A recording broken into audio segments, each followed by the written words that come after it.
देखिए, ये राजेश कुमार है और ये इनका चैनल है। इन्होंने ईश्वर के ताल्लुक से बहुत अच्छे सवालात इकट्ठा किए हैं, तो हम एक-एक करके इनका जवाबात दे रहे हैं। और ये सवालात बहुत इम्पोर्टेंट है एक इंसान के लिए, इसको समझना बहुत ज़रूरी है। तो चलिए पहले इनके सवालात सुनते हैं, उसके बाद एक-एक करके जवाबात देते हैं। में ही गहरी साजिश से हुआ है। शहीद भगत सिंह ने और इस ब्रह्मांड में कोई ईश्वर नहीं है। सुकरात ने कहा था ईश्वर केवल शोषण का नाम है। कार्ल मार्क्स कहते हैं कि ईश्वर का जन्म ही गहरी साजिश से हुआ है। शहीद भगत सिंह ने और भी बुरा कहा था, इस देश में जो भी नौजवान ईश्वरवादी हैं, मेरी नजर में वही नामर्द हैं।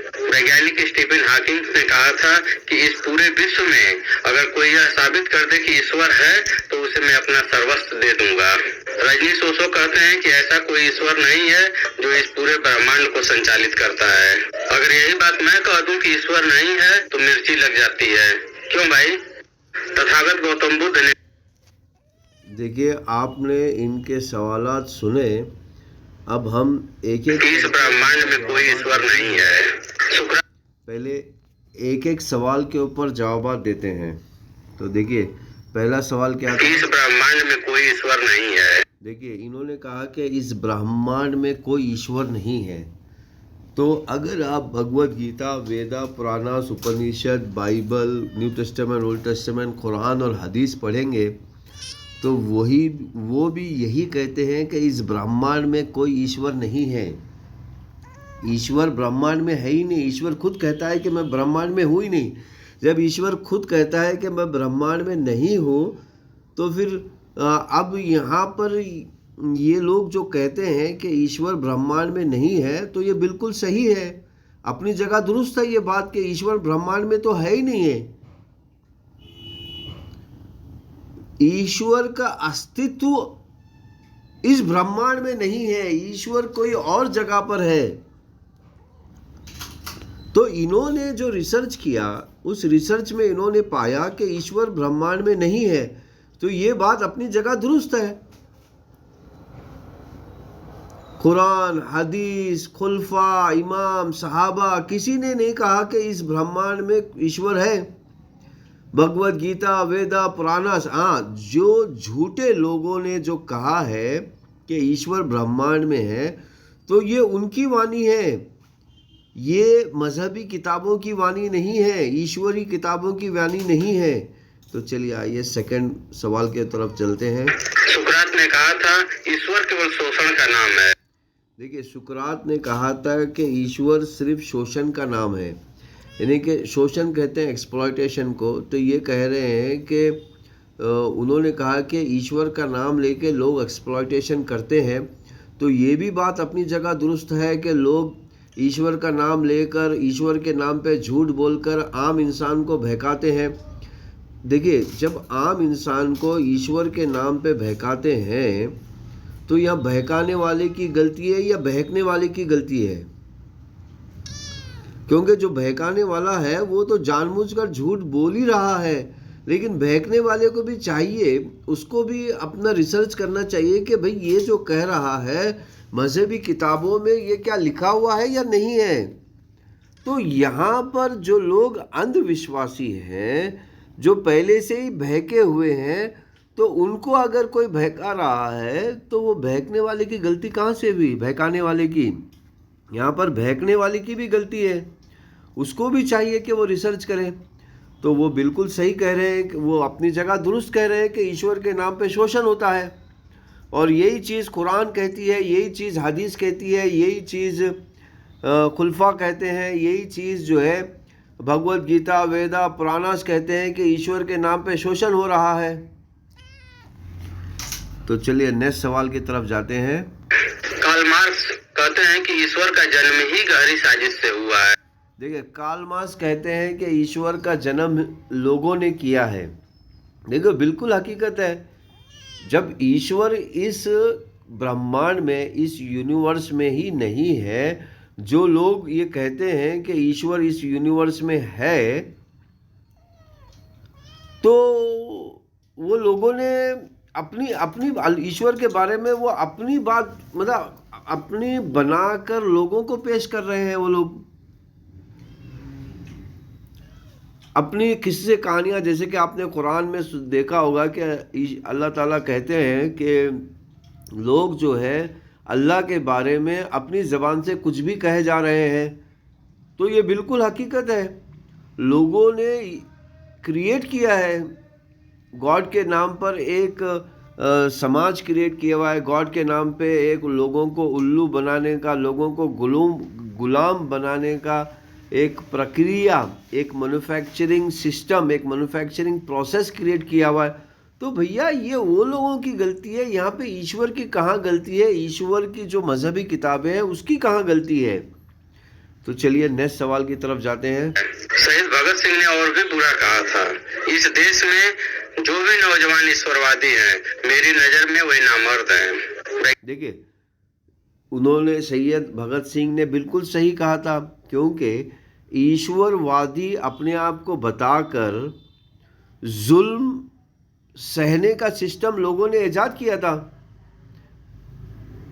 अब जो जुल्म सहता है वो नामर्दी है, वो समाज के लिहाज से वो नामर्दी है,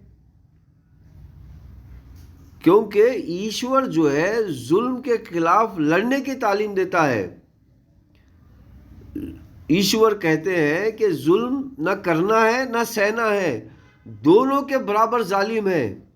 जुल्म सहने वाला भी बराबर का जालिम है, जुल्म करने वाला भी बराबर का जालिम है। जैसे आपने देखा होगा पति पत्नी के झगड़े में, जहाँ पर पत्नी ज़्यादा सहती है वहाँ पर पति ज़्यादा जुल्म करते हैं, और जहाँ पर पत्नी बराबर की टक्कर लेती है वहाँ पर पति चुप बैठते हैं। तो यहाँ पर आपको समझना है कि जुल्म सहने वाला भी नामर्द है और जुल्म करने वाला भी नामर्द है। तो उन्होंने बिल्कुल शहीद भगत सिंह ने बिल्कुल सही कहा था। चलिए आइए नेक्स्ट सवाल की तरफ जाते हैं। वैज्ञानिक स्टीफन हॉकिंग ने कहा था कि इस पूरे विश्व में अगर कोई यह साबित कर दे कि ईश्वर है तो उसे मैं अपना सर्वस्व दे दूंगा। देखिए, स्टीफन हॉकिंग ने जो कहा था कि विश्व में ईश्वर को साबित कर दे, भाई विश्व में ईश्वर है ही नहीं तो साबित कहाँ से करे? ईश्वर खुद कहते हैं कि मैं इस यूनिवर्स में नहीं हूँ। जब वो खुद कहते हैं कि मैं नहीं हूँ और फिर लोगों ने रिसर्च करके पता किया कि वो नहीं है, तो यहाँ पर बात कहाँ क्या पैदा हो रही है? देखिए, ईश्वर कहते हैं कि मैं नहीं हूँ, मैंने तुम्हें जुल्म रोकने का हुनर सिखा दिया है और तुम्हें भेज दिया है ज़मीन पर। अब तुम्हें जुल्म रोकना है। जो जुल्म करने वाले, अच्छा जुल्म करने वाले कौन है? वो भी इंसान ही है। देखिए, जुल्म करने वाले भी इंसान हैं। तो चलिए आगे नेक्स्ट सवाल की तरफ जाते हैं। रजनीश ओशो कहते हैं कि ऐसा कोई ईश्वर नहीं है जो इस पूरे ब्रह्मांड को संचालित करता है।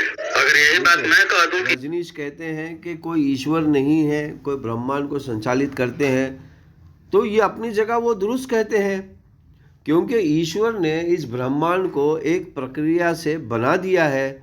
बनाने के बाद उसको थोड़े वक्फे के लिए छोड़ दिया है, ताकि वो इंसान के हवाले कर दिया है और इंसान को कहा है कि तुम्हें ही संचालित करना है, तुम्हें ही इसको मैनेज करना है।